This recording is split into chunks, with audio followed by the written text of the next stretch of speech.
और चलिए बड़ी खबर हरिद्वार से आपको बता दें, जहां दवाई सैंपल फेल होने पर एक्शन में है ड्रग्स विभाग। कंपनियों के खिलाफ सख्त कार्रवाई के निर्देश दिए गए हैं। 6 महीने में 98 दवाइयों के सैंपल फेल हो चुके हैं। हरिद्वार के 18 कंपनियों के सैंपल जांच में फेल हो चुके हैं। तो उत्तराखंड की फार्मा कंपनी में बनी दवाइयों के सैंपल लगातार फेल हो रहे हैं, जो कि मानकों पर खरे नहीं उतर रहे हैं। पिछले 6 महीनों में अकेले उत्तराखंड में बनी 98 दवाइयों के सैंपल मानकों पर पूरे नहीं हो पाए हैं। CDSO के मासिक रिपोर्ट में दिसंबर महीने में ही उत्तराखंड में बनी दवाइयों के 28 सैंपल फेल हुए, जिनमें से 18 हरिद्वार की फार्मा कंपनी की है, जबकि 10 दवाइयां राजधानी देहरादून में बनी हैं। दिसंबर में अलग अलग राज्यों से लिए गए सैंपल में देश भर में कम से कम 135 सैंपल फेल हो चुके हैं। जिन दवाइयों के सैंपल फेल हुए हैं उसमें हार्ट, शुगर, किडनी, BP सहित कई दवाइयां शामिल हैं।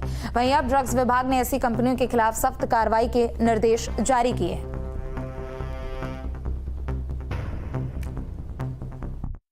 ये भारत सरकार के स्तर पर, स्टेट के स्तर पर आजकल रेगुलर सैंपलिंग हो रही है। जितने भी दवा के हैं उनके सबके नमूने लेने आवश्यक हैं, क्योंकि आम जनमानस को सही दवा उपलब्ध हो सके, इसके लिए सैंपलिंग बढ़ाई जा रही है। और इस तरह जो 28 दवाओं का जहाँ तक सवाल है, जैसे हमारे पास रिपोर्ट आती है फिर हम उसके तुरंत कार्रवाई करते हैं। लाइसेंस कैंसिल करने की प्रोसेस हम शुरू कर देते हैं। सर, लगातार पिछले कुछ महीनों से एक ही ऐसी कई कंपनियां हैं। अभी कुछ दवाओं के सैंपल उत्तराखंड में 3-4 ऐसी कंपनीज हैं जिनको हमने नोट किया हुआ है कि उनके लाइसेंस हमने सस्पेंड कर दिए, और अगर जब तक नहीं सुधरेंगे तो उसको तब तक वो प्रोडक्शन नहीं कर सकते इस स्टेट के अंदर। क्या कुछ लाइसेंस निरस्त किए? हाँ, अभी सस्पेंड किए हैं। सस्पेंड क्या होता है? नहीं, हमने इसीलिए इन लोगों को, क्योंकि ये GMP नॉर्म फुलफिल नहीं कर पा रहे हैं, इसीलिए दवाइयों का शायद नमूने फेल नहीं हो रहे हैं, तो हमने इसलिए इनके लाइसेंस सस्पेंड कर रहे हैं जब तक कि सुधार नहीं करेंगे। जैसे आपको पता है कि रिवाइज शेड्यूल M आ चुका है, उसके तहत कार्रवाई करनी है। 1 साल के भीतर सबको सुधारना पड़ेगा, नहीं तो लाइसेंस कैंसिल होकर के वो दवा निर्माण नहीं कर पाएंगे। सैंपल फेल होने के लिए अब ड्रग्स विभाग एक्शन मोड में नजर आ रहा है। ज्यादा जानकारी के लिए महावीर हमारे साथ जुड़ चुके हैं। महावीर, पिछले 6 महीने में तकरीबन 98 ऐसी दवाइयां हैं जो कि जांच में मानकों पर खरे नहीं उतरे हैं और वो पूरे तरीके से फेल साबित हो रहे हैं, लिहाजा ड्रग्स विभाग अब एक्शन मोड में।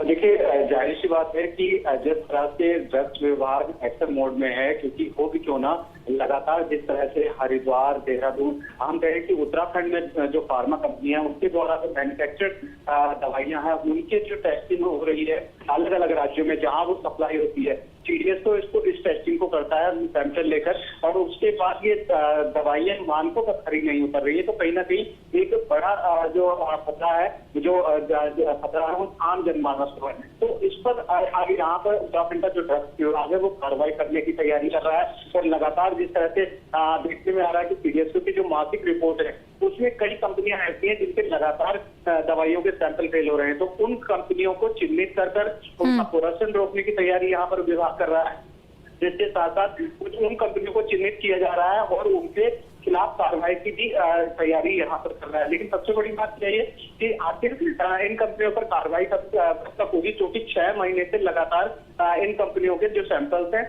वो मानकों पर खरे नहीं उतर रहे हैं। तो ऐसे में विभाग की जो जिम्मेदारी है वो बहुत ज्यादा हो जाती है, और इसी को देखते हुए फिलहाल जो उत्तराखंड के ड्रग्स कंट्रोलर है उनकी तरफ से निर्देश जरूर जारी किया गया है कि ऐसी कंपनियों को चिन्हित कर कार्रवाई की जाए। लेकिन देखने वाली बात यह होगी कि आखिर ये कार्रवाई कब तक होती है। बिल्कुल, और पिछले 6 महीने में अगर इतनी दवाइयां फेल हुई है महावीर, तो जाहिर सी बात है कि ड्रग्स विभाग की ओर से अब इनके लाइसेंस के भी निरस्तीकरण को लेकर आगे की कार्रवाई की जाएगी, ताकि आगे इस तरीके के मामले ना देखने को मिले।